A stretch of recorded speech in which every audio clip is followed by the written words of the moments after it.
Once there was a stonecutter who worked diligently in the mountains. His days were spent under the sun, his hands tirelessly shaping stubborn rock into building material.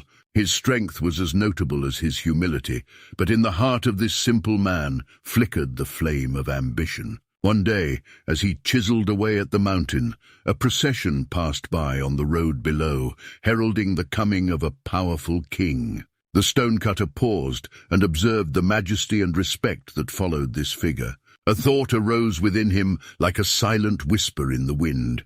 How wondrous it would be to wield such influence and command. In accordance with the mysterious workings of the universe, suddenly he found himself no longer clad in simple cloth, but in the regal garments of a king. Now he held sway over vast lands and peoples. Power coursed through his being, and his word could lift or doom with a breath. Yet, as the seasons changed, so did his satisfaction wane. The sun beat down upon his kingdom, wilting crops and drying rivers. He pondered, "Even I am helpless before the might of the sun," and thus he wished to be as powerful as the sun. Without understanding how or why, he felt a transformation within him once more, and became the sun itself.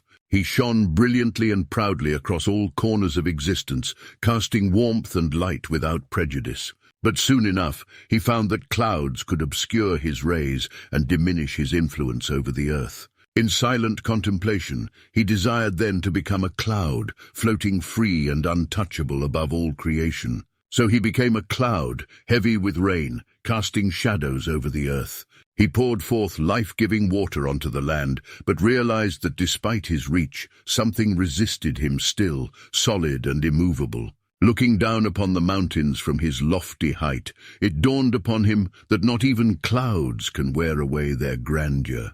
With this new understanding, he transformed again into a mountain, vast and unyielding.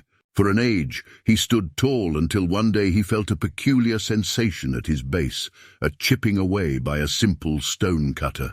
Perplexed by this persistent effort against his monumental form, an epiphany blossomed within him.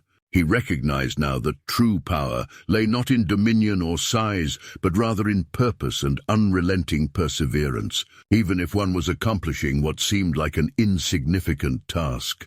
Each strike of the stonecutter's tool was filled with years of quiet dedication, an ambition not for titles or grandeur, but for fulfilling one's role with integrity. Once more, longing for this genuine strength, which no force could topple, the mountain wished to become like the stonecutter again. And so it was that he found himself back in his own form, a humble man with tools in hand, facing the eternal mountain. He smiled to himself and continued his work with renewed vigor and wisdom, for he understood now.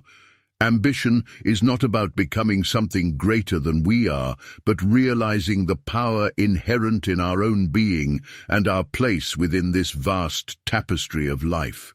Thank you for watching. Don't forget to like and subscribe.